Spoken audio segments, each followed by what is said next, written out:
नमस्कार, मेरा नाम शिवम मिश्रा है और मैंने इस बार UPSC combined geo scientist examination 2020 में 9th रैंक स्थान प्राप्त किया है।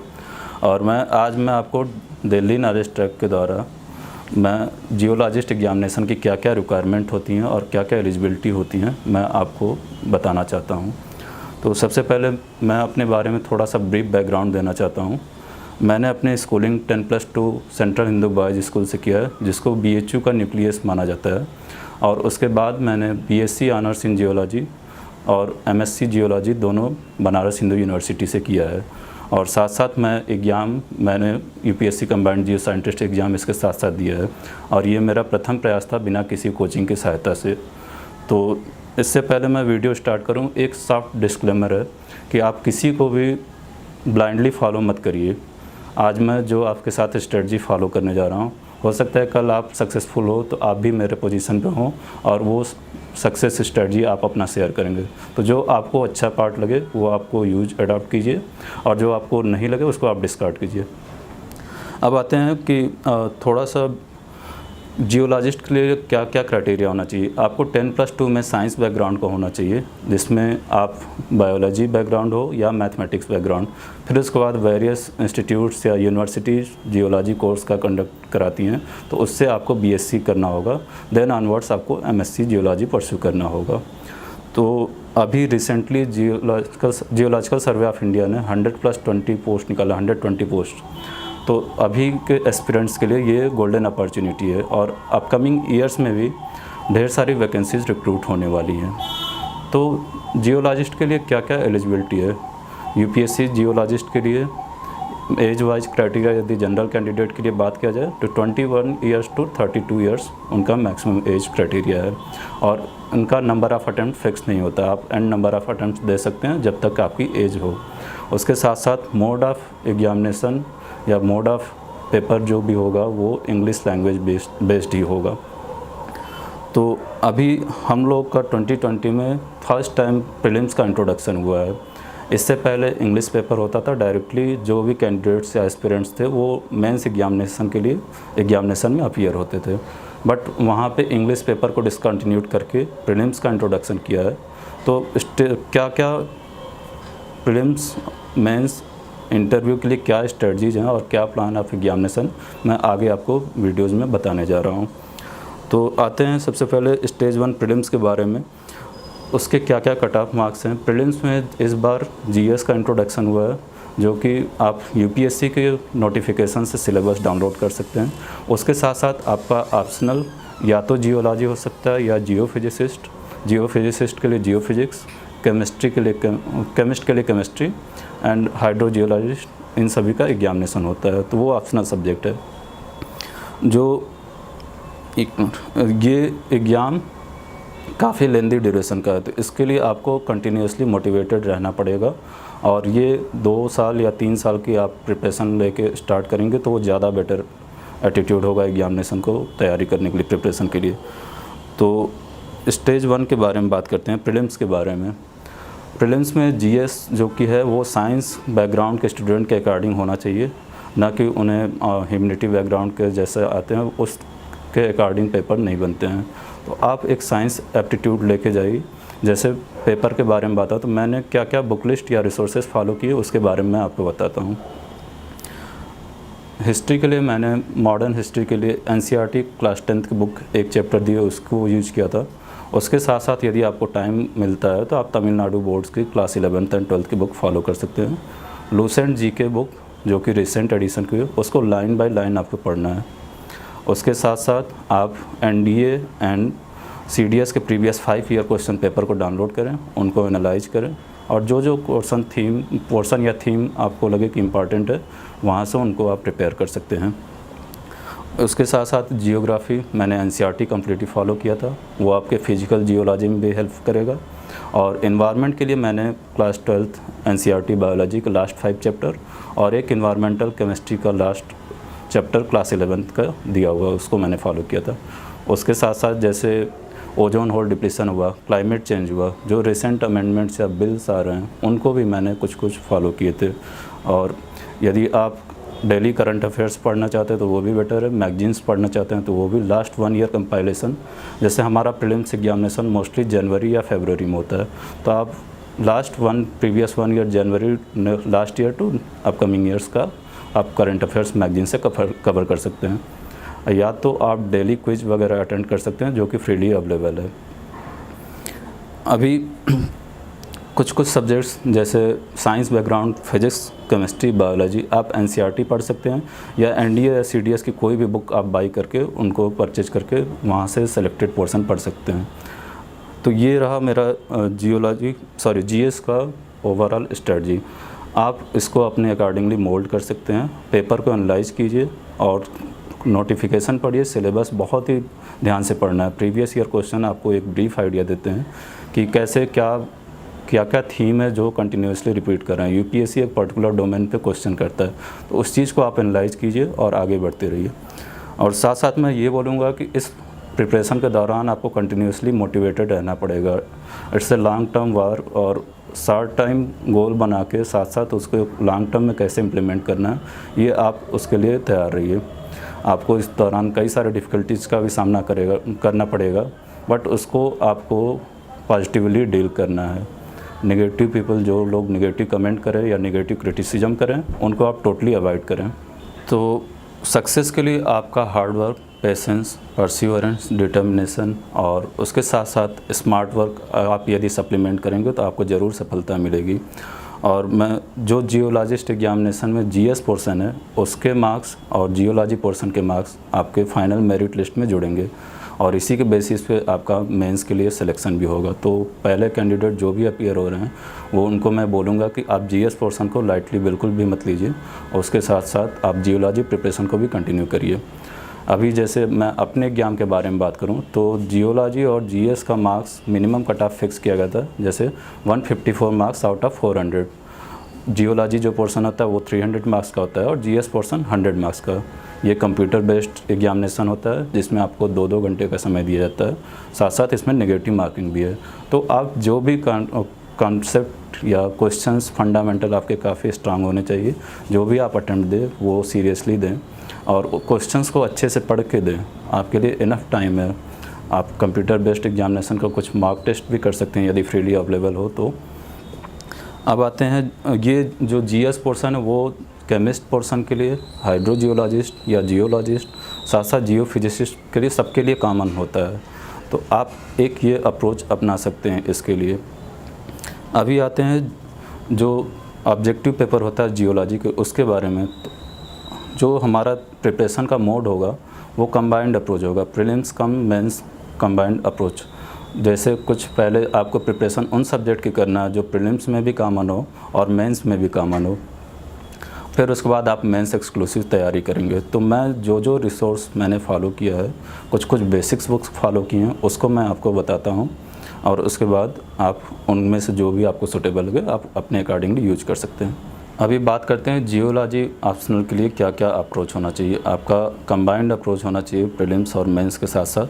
तो पहले हम उन पोर्शन को तैयार करेंगे, उन सब्जेक्ट या टॉपिक्स को जो कि दोनों में कॉमन हो, जैसे physical geology, remote sensing mains exclusive है। उसके साथ साथ मिनरोलॉजी, पेट्रोलॉजी में इग्नियस, सेडिमेंट्री, मेटामॉर्फिक, और इकोनॉमिक जियोलॉजी, हाइड्रोजियोलॉजी। टोटल ऐसे 10 सब्जेक्ट हैं जो कि प्रीलिम्स और मेंस में कॉमन है। तो आप एग्ज़ाम प्रिपेयर करने से पहले आपको कुछ बेसिक बुक्स पढ़ना पड़ेगा। जैसे मैंने अर्थ मटेरियल्स फॉलो किया था, उसके साथ साथ बांगर और महापात्रा, ये आपको फंडामेंटल्स आपको क्लियर करने में हेल्प करेंगे। अब उसके बाद आप सप्लीमेंट्री बुक, जो कि मैं बोलता हूँ, उनका सारा पोर्शन आपको नहीं पढ़ना है। आपको previous year question paper download करना है, सिलेबस डाउनलोड करना है, और जो भी एक कॉमन थीम होगा वो आप एनालाइज करके उन क्वेश्चन को सेग्रीगेट करिए, उसके अकॉर्डिंगली आप अपना प्रिपरेशन स्टार्ट करिए। तो प्रीलिम्स के लिए क्या क्या मैंने बुक लिस्ट या रिसोर्सेज फॉलो किए थे, जैसे फिजिकल जियोलॉजी के लिए मैंने क्लास 11th एनसीईआरटी जियोग्राफी का, फिजिकल जियोग्राफी का पार्ट कवर किया था, साथ साथ सविंदर सिंह की बुक फॉलो की थी, और एक श्रीपद जैन की बुक आती है, उसमें डायग्राम्स और इमेजेस काफ़ी क्लियर हैं। तो आप इन दोनों से इस्तेमाल करके कर सकते हैं। उसके बाद मैंने स्ट्रक्चरल जियोलॉजी के लिए यूट्यूब पर टीके बिस्वाल सर का लेक्चर फ्रीली अवेलेबल है, आप उसको देख सकते हैं। साथ साथ एमपी बिलिंग्स उसके साथ मैंने ट्विस्ट एंड मोर्स का सिलेक्टेड पोर्शन और एसके घोष का कुछ पोर्शन जो कि इन सारे बुक में अवेलेबल नहीं था उसको फॉलो किया। उसके बाद सेडिमेंटोलॉजी के लिए मैंने केवल और केवल गैरी निकोल्स पढ़ा था, वो भी कम्प्लीटली। उसके बाद पैलियोंटोलॉजी के लिए अमल दास गुप्ता मैंने फॉलो किया था। कुछ लोग PC Jain and Anant Raman follow करते हैं, मुझे बिल्कुल भी आइडिया नहीं उस बुक के बारे में। एंड स्ट्रेटिग्राफी के लिए मैंने बांगर बुक का यूज किया था, रविंद्र कुमार, और कुछ पोर्शन जो कि टेबल का यूज मैंने रामाकृष्णन एंड वैद्यनाथन जो वॉल्यूम 1 एंड 2 है वहाँ से केवल और केवल टेबल का यूज किया था, वो काफ़ी बल्कि बुक है। अब कुछ पोर्शन जैसे मिनरोलॉजी के लिए मैंने डेक्स्टर पर्किन फॉलो किया था। उसके साथ जो भी कंटेंट डेक्स्टर पर्किन में नहीं अवेलेबल थे उसको मैंने डियर हावी एंड जुस्मान बुक से कवर अप किया था। फिर पेट्रोलॉजी के बारे में बात करते हैं, जैसे इग्नियस और मेटामॉर्फिक, ये आप जेडी विंटर, उसके साथ साथ आप अर्थ मटेरियल से सारा कुछ कंटेंट प्रिपेयर कर सकते हैं। फिर उसके मेटामॉर्फिक, इग्नियस, सेडिमेंट्री, ये आपको मैंने बुक लिस्ट बता दी। इकोनॉमिक जियोलॉजी के बारे में बात करते हैं, ये काफ़ी वास्ट सब्जेक्ट है, तो आपको कई सारे बुक का रेफरेंस लेना पड़ेगा। मैंने उमेश्वर प्रसाद को बेस बनाया था, उसके साथ साथ ईपीजी पाठशाला पे भी ढेर सारे नोट्स अवेलेबल हैं सारे टॉपिक के लिए, आप उनको डाउनलोड कर लीजिए। अर्थ मटेरियल में एक चैप्टर दिया हुआ, लास्ट का चैप्टर वो और जियोलॉजी से रिलेटेड है, आप उसको पढ़िए, वो आपके फंडामेंटल स्ट्रांग करेगा। साथ साथ आप इवांस एंड लॉरेंस रॉब की बुक फॉलो कर सकते हैं जो इन सारे बुक में कंटेंट अवेलेबल नहीं है। और इंडियन मिनरल डिपॉजिट के लिए आप जैसे जीएसआई के कुछ वेबसाइट्स, जीएसआई के वेबसाइट्स हुए और IBM Indian bureau of mines हुए, वहाँ से आप कुछ देख सकते हैं कि पर्टिकुलर लोकेशन क्या क्या है इन मिनरल्स का। अभी हम बात करते हैं कि मेंस एक्सक्लूसिव सब्जेक्ट का प्रिपरेशन मैंने कहाँ से किया था। जैसे रिमोट सेंसिंग के लिए मैंने RT गुप्ता, और साथ साथ आपको जो भी कीवर्ड सिलेबस में मेंशन किया है वो आप नासा या इसरो की वेबसाइट पे सर्च करेंगे तो बहुत ही अच्छा कंटेंट आपको वहाँ से मिल जाएगा। उसके बाद और ईपीजी पाठशाला पे फ्रीली नोट्स अवेलेबल हैं रिमोट सेंसिंग के लिए। जियो केमिस्ट्री के बारे में बात करता हूँ तो मैंने केसी मिश्रा की बुक है उसको फॉलो किया था। फिर जियो डायनेमिक्स के लिए अर्थ मटेरियल का चैप्टर 1, और आप कोई भी जियो फिजिक्स का बुक फॉलो कर सकते हैं, उसमें भी कुछ कंटेंट दिए हैं। उसके साथ मैंने global tectonics by Summerfield book का यूज किया था। अब आते हैं Indian mineral deposit and economic geology के लिए, तो मैंने उमेश्वर प्रसाद के साथ सप्लीमेंट किया था। और आप अलग अलग वेरियस जो वेबसाइट्स अवेलेबल हैं, IBM या GSI या कोल इंडिया लिमिटेड, उनका या आप गूगल सर्च सिंपली करके उनका एक टेबल या नोट्स बना लीजिए। और environmental geology and natural hazards के लिए मैंने शंकर IAS की बुक फॉलो की थी। उसके साथ साथ आप NCERT की जो मैंने पहले प्रीवियस रेफरेंस में बताया था उसके आप लास्ट 5 चैप्टर कवर अप कर सकते हैं। मैंने fuel geology and engineering geology के लिए, फ्यूल जियोलॉजी के लिए RC सैली की बुक फॉलो की थी। इंजीनियरिंग जियोलॉजी के लिए बांगर एंड प्रवीण सिंह, उसके अलावा आपको EPG पाठशाला के नोट्स भी अवेलेबल हैं। इसके साथ साथ ये मेरा प्रॉपर बुक लिस्ट रहा है, आप कोई भी बुक लिस्ट फॉलो कर सकते हैं जो भी आपको सूटेबल लगे। आपका कंसेप्ट और फंडामेंटल स्ट्रांग होना चाहिए। इसके साथ साथ आप यूट्यूब के कुछ फ्रीली अवेलेबल जैसे NPTEL, स्वयं, आर्यभट्ट, इन सभी पे जियोलॉजी के बहुत ही अच्छे कंटेंट अवेलेबल, फ्रीली अवेलेबल हैं, तो आप वहाँ से भी अपना कंटेंट बिल्डअप कर सकते हैं। तो ये टोटल मेरा एक कंबाइंड अप्रोच रहा है प्रीलिम्स और मेंस के लिए। ये शेड्यूल क्या होता है, कैसे टोटल एग्जामिनेशन के बारे में यदि बात किया जाए तो टोटल ये 3 टायर एग्जामिनेशन होता है जिसमें प्रीलिम्स, मेंस और इंटरव्यू होता है। प्रीलिम्स का मार्क्स 400, मेंस का मार्क्स 600, 200 + 200 + 200 3 पेपर्स के होते हैं, और इंटरव्यू का 200 होता है। आप यहाँ पे GSI जो रिसेंट नोटिफिकेशन निकलता है उसमें 2 तरह की पोस्ट आती हैं जियोलॉजिस्ट के लिए। एक आप जियोलॉजिस्ट के लिए अप्लाई करते हैं, सेकंड पोस्ट आप जूनियर हाइड्रो जियोलॉजिस्ट के लिए। तो यदि आपको दोनों पोस्ट में एग्ज़ाम देना है तो आपको पेपर 1 एंड पेपर 2 मेंस का कंपलसरी पोर्शन है। यदि आप जियोलॉजिस्ट पोस्ट के लिए अपीयर होना चाहते हैं तो पेपर 1, 2 और 3 में अपीयर होना होगा। हाइड्रो जियोलॉजिस्ट के लिए अपीयर होना है तो पेपर 1, 2 एंड पेपर 4 जो कि पर्टिकुलरली हाइड्रो जियोलॉजी के लिए डेडिकेटेड है। और यदि दोनों में अपीयर होना तो आपको सारा पेपर देना पड़ेगा। तो बात करते हैं नोट्स मेकिंग की स्ट्रेटजी क्या होनी चाहिए। आप एक A4 साइज पेपर लीजिए और उस सीट पे चारों साइड से 1-1 इंच का मार्जिन ड्रा कर लीजिए। वहाँ पे आपको एक पर्टिकुलर एग्जामिनेशन हॉल में इतना ही स्पेस हमें अवेलेबल होता है, तो उसमें आप प्रैक्टिस करिए कि नोट्स वहाँ पे मेरा हो पाए।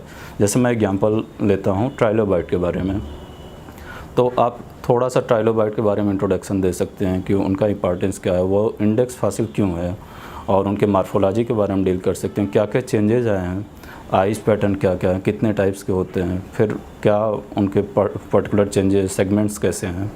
तो आप नोट्स ऐसा बनाइए कि उसको आप 5 मार्क्स में भी लिख सकें और 15 मार्क्स या 10 मार्क्स जैसा रिक्वायरमेंट हो। यदि 5 मार्क्स के क्वेश्चन आ रहे हैं तो आपको एक सिंगल A4 साइज़ पेपर के बराबर कंटेंट लिखना होगा। यदि 10 मार्क्स का आ रहे हैं तो डबल साइडेड, और 15 मार्क्स का आ रहे हैं तो आपको 3 साइज A4 साइज़ के पेपर को फिलअप करना होगा। तो कंटेंट आप अपने अकॉर्डिंगली नोट्स बना के प्रिपेयर करिए, और किसी का भी अदर कैंडिडेट का नोट्स आप फॉलो मत करिए, क्योंकि मेरा यहाँ तक मानना है कि बुक आपको कंसेप्चुअल क्लैरिटी देती है।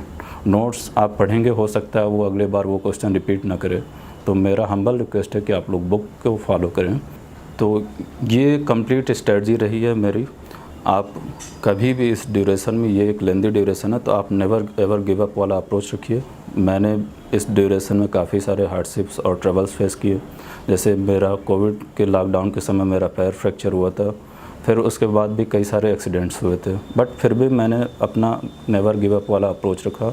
और साथ में यदि आपको डिप्रेशन फील हो तो आप अपने फैमिली मेम्बर से या अच्छी बुक पढ़िए, एक्सरसाइज करिए, तो ये सब आपको बूस्ट करेगा, एक फ्यूल का काम करेगा आपको फर्दर लेंदे एग्जाम प्रिपरेशन के दौरान के लिए। और मैं इसके साथ साथ DKT को फिर से धन्यवाद करना चाहूँगा कि उन्होंने मुझे एक ऐसा प्लेटफॉर्म प्रोवाइड किया जहाँ से मैं आपसे जुड़ सकूँ और मैं अपनी स्ट्रेटजी शेयर कर सकूँ। आपको यदि कोई भी चीज़ इसमें ना समझ में आए तो आप कमेंट बॉक्स में कमेंट कर सकते हैं। मैं कोशिश करूँगा कि सारे लोग को आंसर कर पाऊँ। धन्यवाद।